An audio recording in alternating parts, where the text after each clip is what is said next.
Muito boa tarde a todos vocês que nos acompanham aqui pelo Notícias Agrícolas. Eu sou Letícia Guimarães e a gente começa agora mais um boletim, trazendo ainda os desdobramentos da suspensão de 11 dos 22 frigoríficos brasileiros processadores de aves que estavam habilitados a exportar para a Arábia Saudita. Lembrando a vocês que essa decisão foi tomada no final da semana passada, de quinta para sexta-feira, uma decisão unilateral e que o governo brasileiro ainda apura quais são os reais motivos e o setor da avicultura brasileira ainda então calcula quais seriam os prejuízos. Agora a gente vai falar com José Eduardo dos Santos, que é presidente executivo da ASGAV, Associação de Avicultura lá do Rio Grande do Sul, né, gaúcha, e vai trazer para a gente os impactos para o setor da avicultura lá no Rio Grande do Sul, já que 4 das 11 plantas suspensas ficam lá no estado. Seja muito bem-vindo, José Eduardo. Boa tarde a todos, agradeço aí o convite mais uma vez de estar participando aí do Agro Notícias, né, podendo aí levar informações aí de uma situação preocupante aí que recai sobre o nosso setor. José Eduardo, só para a gente posicionar, então, quem nos acompanha aqui pelo Notícias Agrícolas, né, dessas 11 plantas suspensas, então, repetindo, 4 ficam aí no Rio Grande do Sul, uma em Caxias do Sul, uma em Montenegro, uma em Passo Fundo e uma em Nova Araçá. José Eduardo, qual que é o impacto, então, para o setor da avicultura aí no Rio Grande do Sul, já que a gente tem essa concentração dessas plantas que foram suspensas de exportar lá para a Arábia Saudita? Bom, primeiramente, impactos ultimamente é o que mais nós temos sofrido, né, em detrimento aí a todas as situações que a gente vem vivenciando, né, no ano passado, agora nesses primeiros 4, 5 meses do ano, né, tudo isso nos leva, né, a uma preocupação cada vez maior, né, quando estamos aí numa situação dentro do mercado interno complicada, em detrimento ao elevado custo de produção, e somos surpreendidos, né, com um embargo, né, nessa magnitude, né, que acaba influenciando não só a indústria, mas como a cadeia produtiva como um todo. Nós temos um setor que produz e historicamente atende o mercado da Arábia Saudita, né, sempre com comprometimento, sempre com máximo de atenção para poder atender, né, o sistema que eles pedem, os abates e o processamento de aves, né, as indústrias se prepararam ao longo dos anos, né, e isso nos causa uma certa, digamos assim, né, consternação até, né, porque o setor vem investindo muito, né, em produtividade, vem atendendo as demandas em relação à pandemia para evitar que haja alguma paralisação que vá afetar também o fluxo de produção, que acabe afetando as exportações. Então, há todo um esforço conjunto, né, no sentido de que nós tenhamos aí, né, a manutenção da atividade para cumprir nossos compromissos internos e externos, que é a produção e a exportação de alimentos. Agora, isso nos gera uma preocupação, porque, né, o Rio Grande do Sul e o Brasil como um todo, né, tem característica aí de um potencial exportador, né, e atende diversos mercados,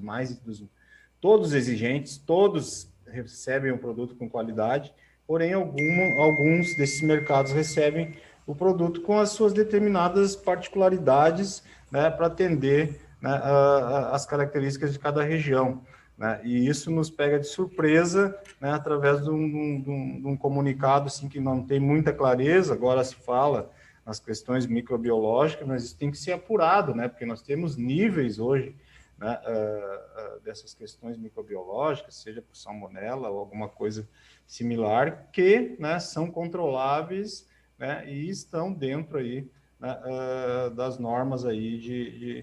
de produção. Agora, o impacto que isso pode gerar para essas 4 plantas aqui do estado do Rio Grande do Sul, né, um dado que nos foi fornecido recentemente pela Associação Brasileira de Proteína Animal, né, em torno de 14.500 toneladas, né, de produto, né, que gera um faturamento aproximado de 25 milhões de reais mês. Então, isso é um impacto drástico que recai sobre a indústria e, automaticamente, se não houver um redirecionamento ou a reversão disso aí, acaba afetando todos os elos da cadeia produtiva, né? Porque aí você tem que diminuir a produção, rever o produto que já estava lá alojado e sendo criado, as aves sendo criadas para esse mercado, né? Que tem uma particularidade também em peso e tamanho, né? Nós temos que ver o que vai acontecer. É exatamente isso que eu ia te perguntar, José Eduardo. A gente tem, então, desses 4 frigoríficos gaúchos que tiveram a habilitação suspensa para exportar para a Arábia Saudita, é em Nova Araçá e os outros 3 eles são pertencentes ao grupo JBS, né, que é um grande aí, conglomerado de frigoríficos. Como que vai ser a diferença para um e para outro para lidar com isso, né? Quais são as possibilidades de canalizar essa produção, seja para outros países importadores, né? A gente tem a China em primeiro lugar, a Arábia Saudita segundo lugar nas exportações de carne de frango brasileira. Como que vai ser possível, né, vendo esses 2 cenários, um frigorífico aí que não é pertencente a um grande grupo, né, e esse outro grande grupo, JBS, que foi afetado por essa decisão? Essa é uma preocupação, né, principalmente dessa indústria que não tem essa estrutura toda no exterior, né? A gente sabe que o grupo JBS Seara tem uma estrutura, inclusive com atuação no Oriente Médio e outros mercados externos aí, até com base, né, e indústria, né, para poder atender as demandas aí e de acordo com a sua logística de distribuição, exportação. Tem a Aguaraçá, né, que é uma empresa que tem grande parte da sua produção destinada para a Arábia Saudita, que vai ter que rever, né, seu planejamento ali de exportação, vai ter que buscar outros mercados, né, vizinhos, né, ali até que recebem esse frango dentro do sistema halal, né? Então ela vai ter que fazer um trabalho muito forte, acredito que já está fazendo, né, no caso não revertermos essa situação, ela tem que redistribuir isso aí, mas é uma situação bem delicada, né, a partir do momento também que os países estão se voltando aos poucos aí a vida normal, digamos assim, né, em detrimento aí o que aconteceu com a pandemia, que tiveram que fechar também seus principais nichos consumidores, comércio e tudo mais, né? Então é uma situação bem delicada que vai requerer muita habilidade da empresa, né, para redirecionar esse produto caso não haja reversão. E a JBS, sim, a gente sabe que é uma empresa também que investe bastante nessas questões de logística e no próprio sistema produtivo, né? Além dos esforços do governo e da nossa entidade nacional, né? Eles também têm uma representação muito competente no sentido assim de expor, né, uma representação profissional também, né, de expor ali todas as informações técnicas necessárias, né, que dão aval à sua produção. Assim, realmente num ritmo que nós estávamos aí de recuperação aqui para o estado do Rio Grande do Sul, né, isso também impacta, mas vamos contar aí com a habilidade dos nossos governantes, Ministério da Agricultura, Ministério das Relações Exteriores, agora com o ministro com algum outro posicionamento, né, que possa ter um diálogo mais, digamos assim, flexível e dentro das premissas necessárias aí para restabelecer essas operações. E a BPA também, que faz um trabalho, né, bem forte aí no sentido de reverter essas situações, levando também informações consistentes e argumentos aí técnicos, né, que o próprio setor produz. Certo, José Eduardo, eu agradeço pela sua participação aqui conosco no Notícias Agrícolas, você é sempre muito bem-vindo. Ok, muito obrigado, Letícia, estamos à disposição. Um grande abraço. Estivemos aqui, portanto, com o José Eduardo dos Santos, que é presidente executivo da ASGAV, Associação